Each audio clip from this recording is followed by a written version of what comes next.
Salut à toi cher internaute, aujourd'hui je vais te parler du nucléaire et de la pollution. Si tout comme moi ça te révolte ou ça t'intrigue, c'est tout à fait normal, alors continue cette vidéo. Si ce n'est pas le cas, t'as un sérieux problème. Jette un œil à la suite, tu comprendras. La pollution dans le monde ne cesse de croître et les besoins énergétiques poursuivent la même tendance. Ceci est dû notamment à l'augmentation de la population. Les sources d'énergie actuelles sont le nucléaire et le renouvelable, mais comme tu peux le constater ici, le nucléaire détient une place plus qu'importante. Toi derrière ton écran, je suppose que tu ne sais pas qu'il y a 7 réacteurs nucléaires en Belgique. Ces 7 réacteurs sont répartis dans 2 centrales nucléaires. Ces 2 centrales nucléaires produisent 55%, je dis bien 55% de toute l'énergie disponible sur le territoire. À plus grande échelle, il y a 250 centrales nucléaires dans le monde. Elles produisent un peu plus de 11% de l'énergie disponible mondialement. Alors il est normal que tu ne saches pas comment fonctionne une centrale nucléaire. Mais c'est pour ça que je suis là. Alors maintenant, je vais t'expliquer. La création d'électricité se fait en plusieurs étapes séparées grâce à 2 circuits. De l'eau est envoyée dans le premier circuit et est chauffée grâce à une réaction en chaîne basée sur la fission de l'uranium par des neutrons. Cette eau est ensuite transformée en vapeur et entre dans le second circuit.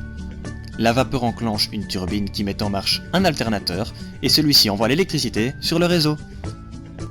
Vous pensez que le nucléaire c'est génial, ça crée vraiment beaucoup d'électricité pour le monde entier, d'accord.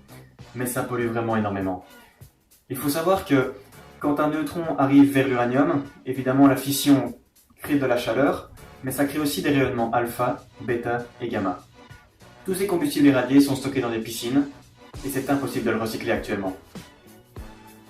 Les accidents nucléaires sont dévastateurs. On l'a vu avec Fukushima et Hiroshima, les zones touchées sont de 100 à 800 km à la ronde. La radioactivité vous ronge de l'intérieur. Il faut savoir qu'elle peut créer la leucémie, des cancers, etc. Mais ça peut aussi causer de graves dégâts pour notre environnement. Le rejet de CO2 n'est pas négligeable non plus. Il faut savoir que ça accentue le réchauffement climatique. Par réchauffement climatique, évidemment, tu penses à la fonte des glaciers, la montée des eaux, l'extinction de certaines espèces. Est-ce que tu veux que notre génération soit responsable de tout ça ? Si les températures continuent à augmenter, les futures générations ne s'adapteront pas comme nous l'avons fait. Ce sera vraiment impossible. Mais pas d'affolement, nous pouvons encore réagir. Voici donc des alternatives au nucléaire que l'on appellera plus communément énergie renouvelable. Voici l'hydroélectricité, l'énergie solaire et les éoliennes. Tu as sûrement déjà entendu parler de l'énergie éolienne. Mais as-tu déjà entendu parler des coopératives éoliennes citoyennes ? Si ce n'est pas le cas, je vais te l'expliquer et c'est très simple. Un particulier décide d'investir son argent dans une éolienne et en devient propriétaire avec d'autres particuliers. Alors maintenant, il faut savoir qu'il y a plusieurs objectifs à investir dans une éolienne. S'investir dans l'énergie verte, générer de bénéfices. Souvent, leurs taux sont de 6%, donc c'est beaucoup plus élevé que ce qu'il y a sur le marché actuellement. Il y a aussi participer à un projet hyper constructif, lutter contre les grandes multinationales, elles ne sont évidemment pas nombreuses, et surtout, et là je te le dis droit dans les yeux, il y a améliorer et préserver l'environnement actuel pour les générations futures. Alors, lutter contre le nucléaire, d'accord. Mais les coopératives éoliennes citoyennes sont-elles une réelle alternative ?